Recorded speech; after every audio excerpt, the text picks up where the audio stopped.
Bienvenidos a Punto de Estado, el canal donde analizamos la política, la economía, la historia y la geopolítica desde distintas perspectivas para entender el contexto detrás de cada noticia. Hoy, hablaremos de las diferencias clave entre comunismo, socialismo y fascismo, ya que he visto a muchísima gente confundir estos términos, pero en algo tan complejo y retorcido como la política mundial, ya sea por interés propio, querer borrar el pasado o simplemente no ponerse a leer, muchas personas suelen meter estas tres ideologías en una bolsa, por lo cual sin más que decir, comencemos con el video. Para la comparación, vamos a separar cada ideología en diferentes aspectos. Estos serán los siguientes: objetivo, economía, propiedad privada, papel del Estado, democracia, nacionalismo y libertades individuales, comenzando con la ideología más odiada, el comunismo. El comunismo moderno nació en 1848 con la publicación del Manifiesto Comunista de Karl Marx y Friedrich Engels. Surgió en Europa durante la Revolución Industrial como una crítica al capitalismo, buscando la abolición de la propiedad privada y la creación de una sociedad sin clases sociales. El objetivo de este era en el papel crear una sociedad sin clases sociales ni propiedad privada. En el tema de economía, el comunismo buscaba que toda propiedad pertenezca al Estado o a la comunidad, desapareciendo la propiedad privada en la teoría, o sea, según el manifiesto. El papel del Estado en la teoría de Karl Marx, el Estado eventualmente desaparece. En la práctica, los estados comunistas han sido muy fuertes. Y en el tema democrático, en la práctica la mayoría de los estados comunistas han sido de partido único. Su tema nacionalista era internacionalista, lo que significaba que priorizaba la unión de los trabajadores del mundo. Algo bastante difícil, pero eso es lo que dice. Mientras que en las libertades individuales generalmente eran limitadas en los regímenes comunistas históricos. Con esto podemos concluir que las principales ideas del comunismo son: eliminar las clases sociales, abolir la propiedad privada de los medios de producción, fábricas, tierras, grandes empresas, distribuir la riqueza según las necesidades de cada persona, alcanzar una sociedad donde el Estado ya no sea necesario. Ejemplos históricos: Unión Soviética, República Popular China en sus primeros años, ya que actualmente combina control político comunista con una economía de mercado en muchos sectores. Cuba, Corea del Norte. Sus problemas, los principales problemas que los economistas, historiadores y sociólogos señalan en su aplicación práctica. El problema del cálculo económico y la escasez en una economía comunista pura o centralizada. El Estado fija los precios y decide qué y cuánto producir, eliminando el libre mercado. Falta de señales de precios. En el capitalismo, los precios fluctúan según la oferta y la demanda, lo que indica a las empresas qué escasea o qué se necesita.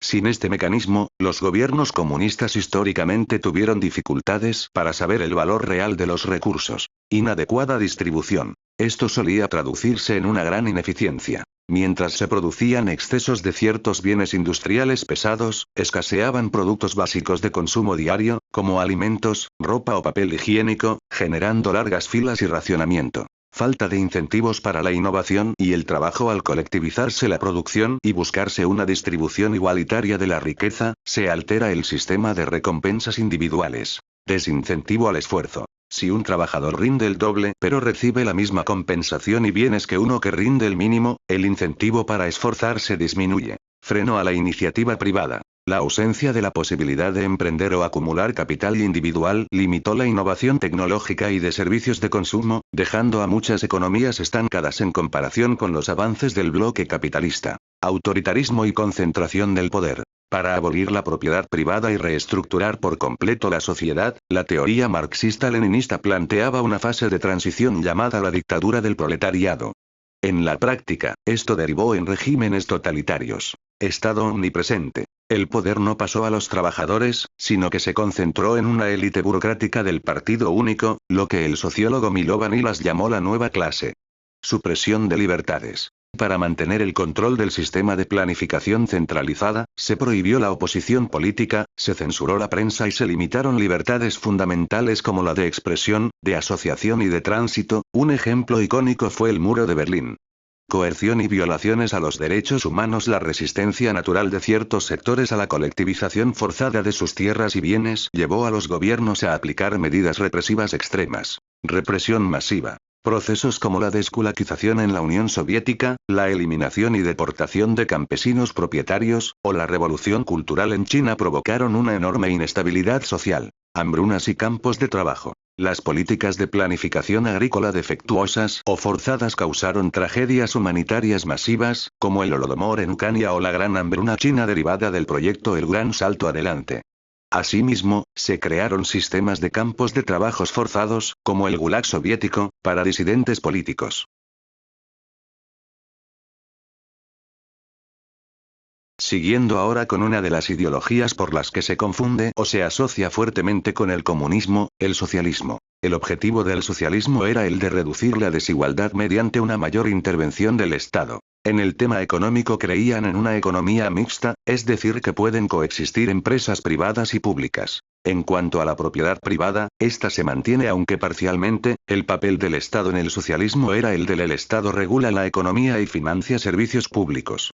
Como muchos países europeos en la actualidad. En el tema democrático según la historia el socialismo puede ser democrático, como muchos países europeos, o autoritario, según el caso. Su política nacionalista no hay mucho que decir ya que realmente varía según el país y en las libertades individuales dependen del sistema político. Muchos países socialistas democráticos mantienen amplias libertades. El socialismo es más amplio y tiene muchas variantes.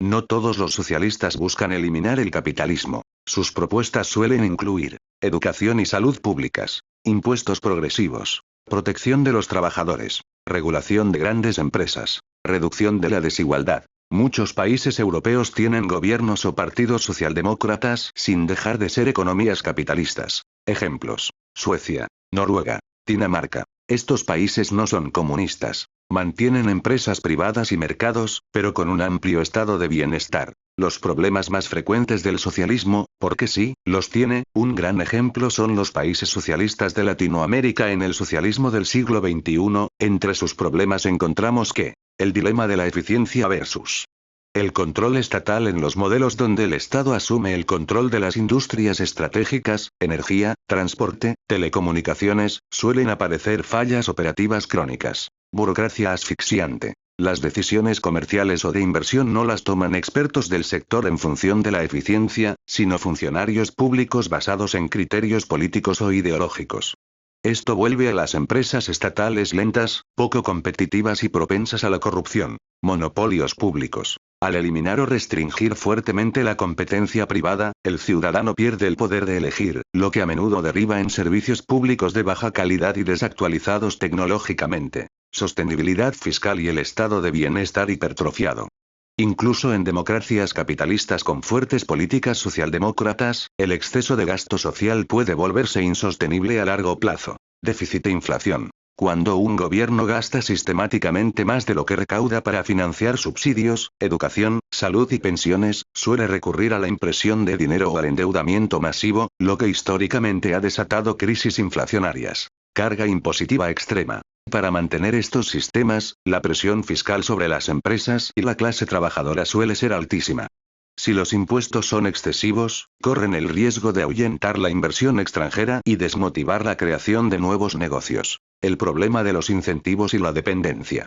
Las políticas de redistribución de riqueza buscan reducir la brecha social, pero si no se equilibran bien, generan efectos secundarios en la economía interna. Trampa de la asistencia social. Si los subsidios estatales o las ayudas por desempleo son muy cercanos al salario mínimo legal, se reduce el incentivo para que las personas busquen empleo activo o se capaciten, estancando la productividad del país. Desincentivo al riesgo. Cuando el éxito empresarial se penaliza con regulaciones extremas o impuestos confiscatorios, los emprendedores prefieren llevar su capital y talento a países con mercados más libres. La deriva hacia el autoritarismo, en el socialismo del siglo XX y XXI. En las vertientes más radicales, como el socialismo científico o el llamado socialismo del siglo XXI, la concentración de funciones en el Estado suele deteriorar las instituciones democráticas. Erosión de la separación de poderes. Para avanzar con agendas de nacionalización o control de precios, el poder ejecutivo tiende a someter al poder judicial y legislativo. Inseguridad jurídica. Las expropiaciones justificadas bajo el interés social destruyen la confianza de los inversores. Sin reglas de juego claras, la economía formal se contrae y florece el mercado negro. En resumen, Mientras que el gran problema del comunismo fue su inviabilidad teórica y su violencia estructural, el desafío del socialismo radica en encontrar el esquivo punto de equilibrio. Cómo redistribuir la riqueza y garantizar derechos sociales sin ahogar la iniciativa privada, que es, en última instancia, la máquina que genera esa riqueza.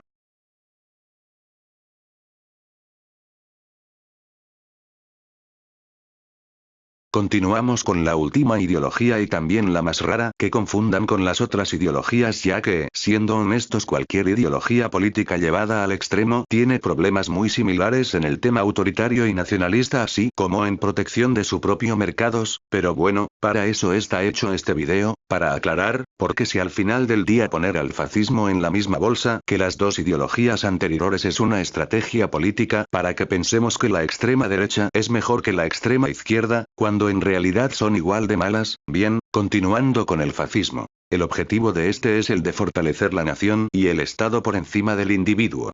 Lo que significa que debes alimentar al Estado pero no recibir nada a cambio. En el tema económico, la propiedad privada permitida, pero fuertemente controlada por el Estado.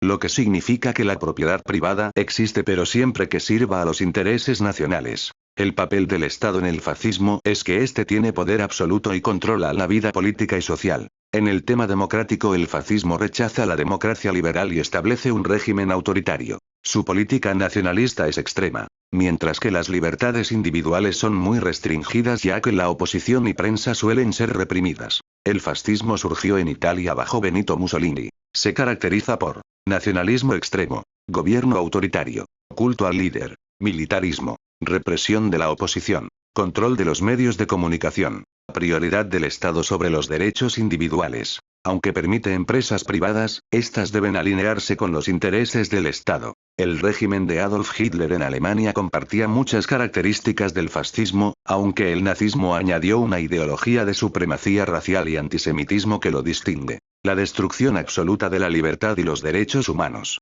El fascismo subordina por completo al individuo ante el Estado. La famosa máxima de Mussolini lo resume perfectamente. Todo en el Estado, nada fuera del Estado, nada contra el Estado. Totalitarismo y represión. Se eliminan los partidos políticos, los sindicatos independientes y la oposición. Cualquier disidencia es aplastada mediante policías secretas, persecución, tortura y encarcelamiento. Control social y adoctrinamiento. La prensa, el arte, la educación y la cultura son estrictamente censurados y utilizados como herramientas de propaganda para moldear el pensamiento de la población desde la infancia. El racismo institucional y la deshumanización del otro. Para mantener la cohesión social, el fascismo necesita construir un enemigo común, interno o externo, al cual culpar de todos los males del país. Políticas de exclusión. Esto deriva en la persecución sistemática de minorías étnicas, religiosas, colectivos personas con discapacidades. El horror extremo. En su versión más radical, el nazismo alemán, esta premisa llevó a la industrialización del asesinato masivo con el Holocausto, demostrando el peligro de los discursos basados en la supremacía racial. Militarismo e imperialismo autodestructivo. La retórica fascista glorifica la fuerza, la violencia y la guerra como muestras de la vitalidad de una nación. Economía de guerra permanente. Toda la producción nacional se orienta hacia el rearme militar. Como este modelo no es sostenible a largo plazo por sí solo, el sistema exige la expansión territorial, invadir otros países, para saquear recursos y expandir sus fronteras. Guerra total. Esta agresividad exterior fue la causa directa de la Segunda Guerra Mundial en Europa, un conflicto que dejó el continente en ruinas y costó decenas de millones de vidas. Ineficiencia económica y corporativismo corrupto. En lo económico, el fascismo implementó el corporativismo, un modelo donde el Estado, los empresarios y los trabajadores, obligados a unirse a sindicatos verticales controlados por el gobierno, debían cooperar bajo la dirección del dictador. Capitalismo de compadres, cronicapitalismo. Aunque se mantenía la propiedad privada, las empresas solo prosperaban si obedecían ciegamente las órdenes de producción del régimen y financiaban al partido. Esto eliminó la competencia real y fomentó una corrupción masiva entre las élites políticas y empresariales. La trampa de la autarquía. Los regímenes fascistas intentaron la autarquía, el autoabastecimiento absoluto, cerrando las importaciones. Esto aisló sus economías, generó escasez de materias primas clave, bajó la calidad de los productos de consumo y redujo el nivel de vida de la población. En conclusión, el comunismo busca eliminar la propiedad privada y las clases sociales. El socialismo Busca reducir las desigualdades mediante la intervención del Estado. Puede coexistir con la democracia y la propiedad privada. Y el fascismo. Prioriza un Estado fuerte, el nacionalismo y el liderazgo autoritario por encima de las libertades individuales. Sus fallas se debieron gracias a que, en resumen, si el comunismo falló por la utopía ineficiente de su control económico y el socialismo lucha por equilibrar el gasto público, el fascismo es un sistema intrínsecamente destructivo. Su supervivencia depende de la creación de enemigos, la opresión violenta y la guerra, lo que históricamente ha llevado a los países que lo adoptaron a la ruina moral, social y material.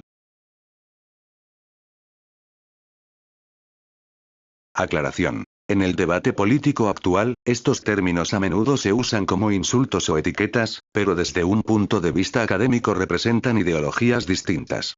Además, existe una diferencia entre la teoría de una ideología y la forma en que distintos gobiernos la han aplicado históricamente. Por ello, es útil distinguir entre las ideas originales y los resultados de casos concretos al analizarlas. Espero les haya gustado el video y si es el caso me pueden regalar un like y suscribirse y nos vemos en otro video, esto es Punto de Estado. Muchas gracias.